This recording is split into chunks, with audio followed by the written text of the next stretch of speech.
என்னடா பண்ண அப்படி என்னடா பண்ணி கிழிச்ச?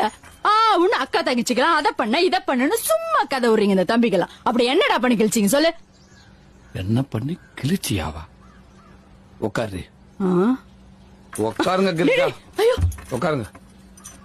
என்ன பண்ணி கிழிச்சியாவா? ஏண்டி உனக்கு தம்பியா இருக்குது எவ்வளவு கஷ்டம் தெரியுமா? உன் புருஷனுக்கு மச்சானா இருக்குது எவ்வளவு கஷ்டம் தெரியுமா? இந்த உட்காந்துக்கு உரலு அவனுக்கு மாமனா இருக்குது எவ்வளவு கஷ்டம் தெரியுமா? உன் மாமியா இருக்காலே மாடல் மனோரமா அக்காக்களுக்கு ஒத்தாட்சி இருக்கலாமே 2 மணி வேலை இழுத்து பிடிச்ச செய்ய வந்தா சம்பளத்துக்கு ஆள் வச்ச மாதிரி ஆளாளுக்கு வேலை வாங்குறாங்க. நான் தெரியாம தான் கேக்குறேன். எங்க ஆத்தாகரி அவனுக்கு ஒன்ன கட்டி கொடுத்துருக்கால என்ன சேர்த்து கட்டி கொடுத்துருக்காளா? அந்த கூழ்பான இன்னைக்கு இல்ல அவனை எல்கேஜி சேர்த்து விட்டதுல இருந்து 7:30 மணி பள்ளிக்கூடத்துக்கு 5:30 மணிக்கு எழுப்பி விட்டு பல்ல விளக்கி விட்டு ஆய் கழுவி விட்டு குளிப்பாட்டி விட்டு துவட்டி தலை சீவி பவுடர் அடிச்சு யூனிஃபார்ம் பேர்ல சட்டை டவுசர் ஷூ சாக்ஸ் பெல்ட் கையில ஒரு பேச்சு லொட்டு லொசுக்குன்னு எல்லாத்தையும் மாட்டி விட்டு குதின்னு குதிக்கிறவனுக்கு குஞ்சுமணியை மாட்டிடாம ஜிப்பையும் போட்டு விட்டு அவனை பள்ளிக்கூடத்துக்கு ஏற்பாடு பண்றதுக்குள்ள என் பாடு பெரும்பாடு ஆயிருந்தே வேலை இதெல்லாம் வருது.